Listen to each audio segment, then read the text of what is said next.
Totoo ba? Nakapagkulot ay medyo kilabot daw ng mga chicks, sabi nila. So kailangan mas maganda yung gupit para mas malakas ang dating sa kanilang mga nililigawan. Kaya nag-start tayo, nagbinawasan muna natin yung ibabaw ng number 8 na clipper guide. And then dito naman sa patilya, gumawa tayo ng pinakang baseline. High taper yung gagawin natin. Yung mga ganitong klase ng gupit ay bagay sa mga ganitong medyo kumukulot yung buhok. And then 1.5 na clipper guide. Proper procedure ang gagawin natin dito para makita natin yung magandang resulta.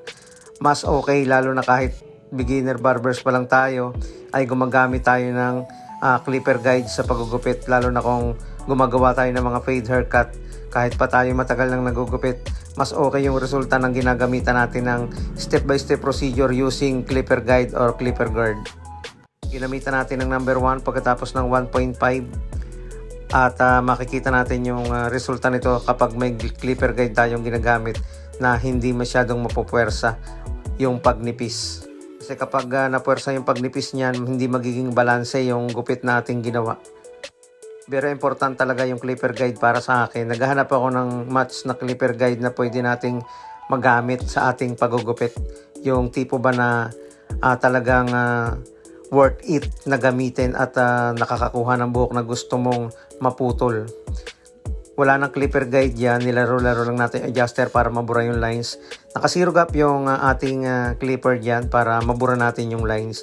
Kumbaga match talaga siya doon sa trimmer na ating ginawa, kaya nga tinawag silang duo clipper ng BJR, kaya sulit siyang gamitin at okay na okay. Dito naman sa may likod ng tenga, nag-overcome na lang tayo. Linisin din natin yung noon niya. Gawa natin ng line up para malinis tingnan. Sa bawat pagugupit, importante yung details talaga yung iyong gagawin. Kapag gumagawa ko ng lineup, nag-start ako sa pinakang sentro ng kanyang noo. And then saka ako nagpo-proceed sa kabilang side. Pagkatapos ko dito sa isang side, tinitingnan ko in the front para makita ko kung pantay na ba, kung okay na ba yung ginawa nating lineup. Yun ang importante every time na tayo magugupit. Hindi naman natin kailangan magmadali, wala namang karera, wala namang contest, wala naman tayo sa barber battle.